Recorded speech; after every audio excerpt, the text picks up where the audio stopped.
Hello and welcome back to Pumpkin Patch Soaps. I am your spooky soaper, Tegan, and today we're doing something different. I want to start a new series on here and I'm so excited for it. This series is going to be called, as I'm sure you can tell from the title, Can I Soap It? So, I'm excited. I'm very excited. I love working with soap dough. I had an especially fun time during Drawloween. You may have noticed if you follow along on TikTok or Instagram that I participated in that and made everything soapy.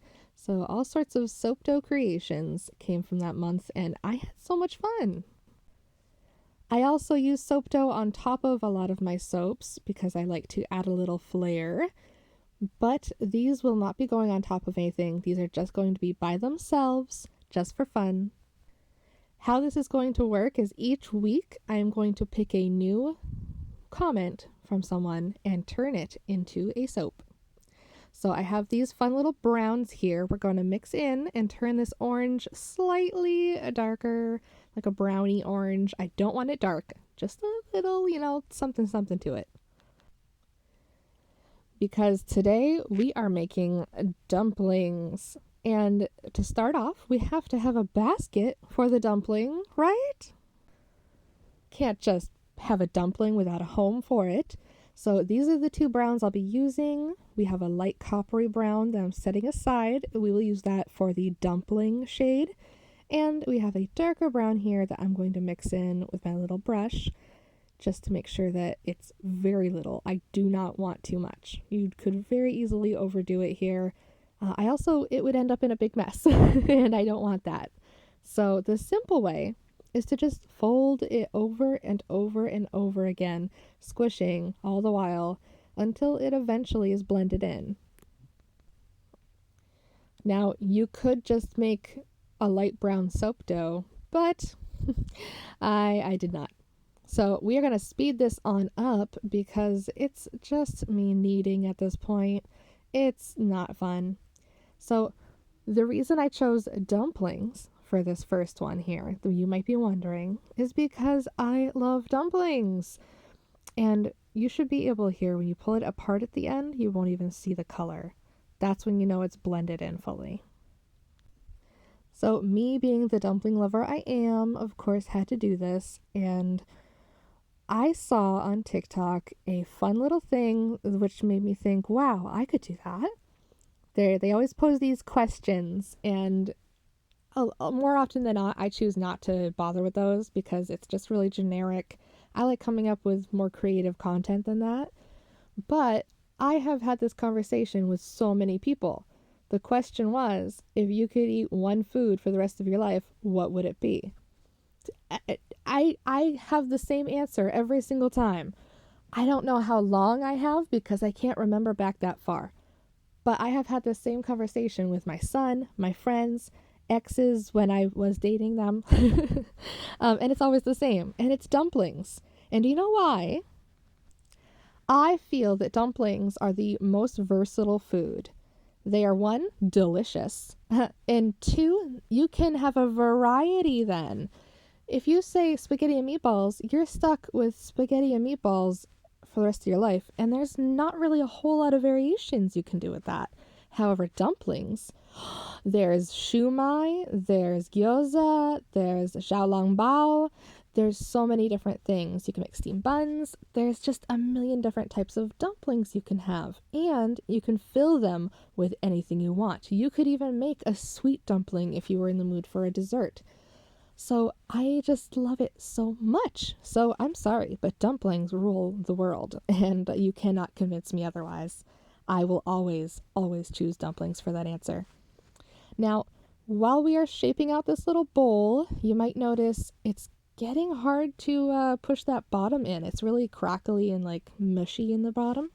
So to make it more smooth without getting things stuck inside, I'm using a little bit of water. And my fun little rubber tool here. These are for clay, but I use these for my soap because they work so well. And you can see the difference on that rough side versus the smooth side. just a little bit of water. And it's a rubber tool, so it's not holding any of the water. We're not having a soaked soap here. Try saying that 5 times fast. Soaked soap, soaked soap. Bleh. And basically all we want to do is just smooth this out so that we have a nice edge and try to work this basket into actually kind of looking like a basket. And there's one little spot there that's kind of tearing a little bit. So to fix that, as I'm shaping in here, I'm just slowly working that spot in with any of the excess here. You can see me pushing it up and rubbing it in. And that's one of my favorite things with soap, is that it's so diverse and you can make it do whatever you want. Have a little tear, simply patch it up with itself. And it's just so easy to work with. I love it. There definitely is a learning curve. My soap dough creations nowadays versus when I was first starting are very different. But that's just how it is with everything, right? You get better. The first few times I did my nails myself, I looked like I let my son do it, and he's 6. But now I've gotten a lot better. Although don't judge me off of the ones in this video. I had to wait till very late at night to paint them because my cat was cuddling me, and I just can't say no to that. And so I went to bed before they were fully dried, and it made a bit of a mess. But we're not here to judge my nail crafting skills. We're here to judge my soap making skills. So next up, we're going to take this big ball end stylus one. And again, dip it in the water. And then we're going to kind of mop in the bottom here. And swirl it around so that we have a nice smooth bottom on the inside. Because that other little tool, it's meant for sharpening up. It's not really meant for flattening the bottom. And I'm just going to go around here and do a little swoop with it to create that bottom circle and take out any excess that doesn't need to be in there anymore. Because, we don't need that there. I want enough space to fit the dumpling, because we're going to have one kind of big boy dumpling in here, and I'm excited. So just taking out anything I need there, and we're going to use that to then, again, with patching up, that one little spot that was cracking, I'm going to fix the outside now so that it's nice and smooth and all the same thickness so that it doesn't crack again. Once it's done, it's done. If you have worked with clay, any type of clay, you're going to be able to use soap dough no problem. It's basically the same thing. And then the next part I'm going to do here is I'm going to start making those little lines that go along the baskets. Now, it's not going to look perfectly like a basket weave. That would have meant, honestly, taking little strips and putting them along on the outside so that there was a 3D texture to it. You can't really do that as well here with the shaper tool. It would work much better and easier to go in with other strips, but we are not going that crazy with this. That would be a lot of work for something that already, as it was, took me about an hour. But this was very fun, and I'm just doing the horizontal lines now. Those are not vertical. What am I thinking? Doing more horizontal lines. And then I will go back in again to do more vertical over those, and get more of a deep effect in there. And I just love it. It's so fun. Honestly, it's also really relaxing to work with soap dough. Although I will admit, when I videotape it for a YouTube video or even TikTok, it can be a bit... It takes a bit of the fun away because you have to make sure it's in frame, make sure everyone can see it. And that's hard, honestly. I forget.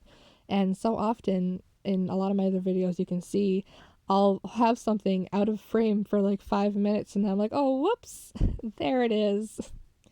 So we're just going to take this little blotter one, and I just gently went over the whole thing with a little bit of water, just to kind of smooth out any roughness that was there.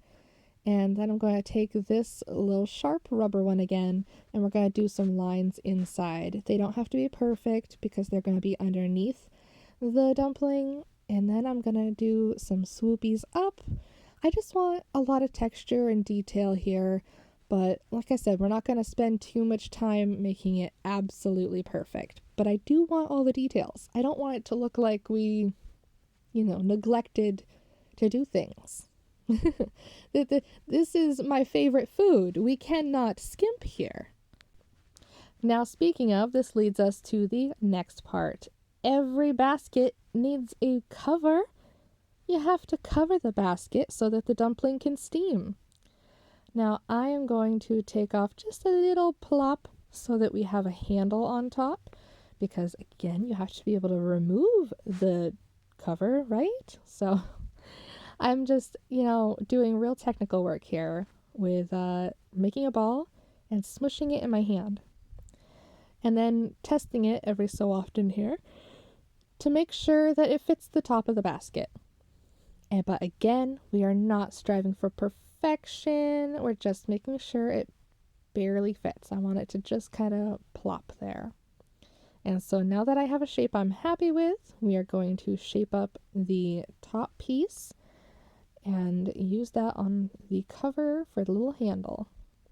Now, a little bit of water and divoting will help it attach. Anytime you ever want to attach a piece of soap to another piece of soap, again, it's the same thing with clay. They're basically the same. Learn one and you know both. You use a little bit of water, or you could use, alternatively, if you have rubbing alcohol, you could use that as well. You just need to make sure that when you are using water, that it is clean water. I make sure I get fresh new little ploppets here every time I do these. Don't reuse them. But just something to think about, little detaily things. And then I am going to add some more texture to the top so that it's just not, looking a bit like a nipple. So we're going to add in some little lines, and that's much better. More baskety now. It kind of looks like a bread basket, and I'm feeling it. I want to eat it. And there we have it. It's so cute. Next up, we're going to take this yellow and we're going to add in that other brown color, the kind of coppery one. And this is going to be our dumpling. And I love them. I think my favorite kind of dumpling, if I had to choose, is the xiaolongbao, aka a soup dumpling. I could eat those forever. Oh, they're so good. Someday I will make the trip down to Boston because there is a ton of dumpling houses down there, and I've always wanted to go. I have never had fresh made dumplings, and I really want to. I'm dying for it. I've had some here at certain restaurants, but never the soup dumplings because they don't make them at the ones here. They are only gyoza and shumai. Soup dumplings I've only ever had frozen, and same with like the buns I've had frozen. But I'm gonna do it next summer. Come hell or high water, I am taking a trip. Me and my son are gonna probably just do a train ride down for the day and walk around and just kind of enjoy ourselves. And I will enjoy a dumpling while he enjoys whatever else he'll want to eat because he doesn't like dumplings. So I will probably just grab some and then we'll go find him a spot where we can get him some food and then I can enjoy it. And just like before, we're speeding this up because it's just kneading. My cat, if only her kneading was this soft. But it's okay. She's cute. We love her. We let it be. And especially for all the snuggles that she gives. In fact, she's coming over to snuggle me while I record this right now. I think she heard me. Hi, honey. So I apologize if you can hear anything in the background. Blame her. Blame that little thing. So now, to get this right, I want it to fit in the basket. I'm going to pinch off pieces as needed. And every time I'll roll it into a little ball here and see just how high it goes because, they have the little tapered top, so it's going to stick up a little. So I want to make sure this dumpling will fit. But, within reason. I want a big dumpling. I don't know. I'd like to picture that there's some soap troll that ordered dumplings from his local spot, and he's just sitting there, he's got his little suds going, he's chilling in the sink, and then he sees the fairy come in with the dumplings, because of course there's going to be a dumpling fairy. Why couldn't there be a dumpling fairy? I want to be a dumpling fairy. That would be a fun costume. Now, he's going to be happy because these have the perfect little tuft on top. They folded them beautifully. Look at this. Real technical. We're just going to go in with a little scraper tool and shape up the top until it feels right. I'm going to push in and pull up, and then I will take breaks to kind of twist it with my finger like you would for a real dumpling to give it that look, and then just go in to touch up any lines that need touching up. And I just, I want to eat this. I want to eat it, but I can't. And that's okay. I will survive. I'll have to have dumplings for dinner sometime. Now, if there is a certain fun thing that you want to see made into soap and you're thinking, I don't know if that's possible, that's okay. You can still put that in the comments and I will see if it's something I think I could do. I will give it a try. Obviously, there are extenuations. Extenuating circumstances. There we go. Such as, I don't know, like a village. I'm not going to make something that's so absurdly huge that it will take me 5 days to create. I have already done that in the past. And so we're just adding a little bit of color here so that it looks cooked and slightly saucy. The little details really bring out a lot. Look at that. It's a dumpling. Anyway, what would you picture inside of this? What would you picture? What would be inside there? I don't know. Maybe, obviously, some pork. Or we could have a vegetable one. Maybe it's a vegan dumpling. Who knows? And now, for the moment of truth, we're going to test the top. And because it doesn't quite fit, I'm going to smush the sides just a little bit so that they're more domed. And then take my little rubber tool to kind of schmuck out a hole in the middle so that it's got some space there. And, I'm really proud of these terms. Schmucked and schmooshed. Webster's Dictionary's got nothing on me. It kind of makes me think of a mushroom on the inside here. Oh, and look at that. Beautiful. Now it's perfect. So cute. Dumpling holder. And the dumpling. And of course, we have these little extra bits over here. So what are we going to do? We're going to use the little extra bits on the side to make some chopsticks, because you need chopsticks to eat your dumplings. And if you're wondering what I'm doing here, I'm just using this for a little bit more texture, again, on the edges, on the inside, so that it's more uniform looking, and so that it pushes up the sides more, so there's just a little bit more room for that dumpling, for our little dumpy friend. And here come the chopsticks. Have you used chopsticks? Are you good at choosing chopsticks? I'm okay. I've gotten a lot better, honestly. Partly because I have some nice ones at home. I have gotten one fancy set each time I have gone to Disney, so I have 2 sets. I have gone to Disney twice in the last 10 years? Somewhere in there. And here they are. I just love it. They're beautiful. Choppy chop. And that is it. If you enjoyed this, feel free to follow along and subscribe, hit that like button, and comment below what else you would like to see in this series. And I will see you all again next time.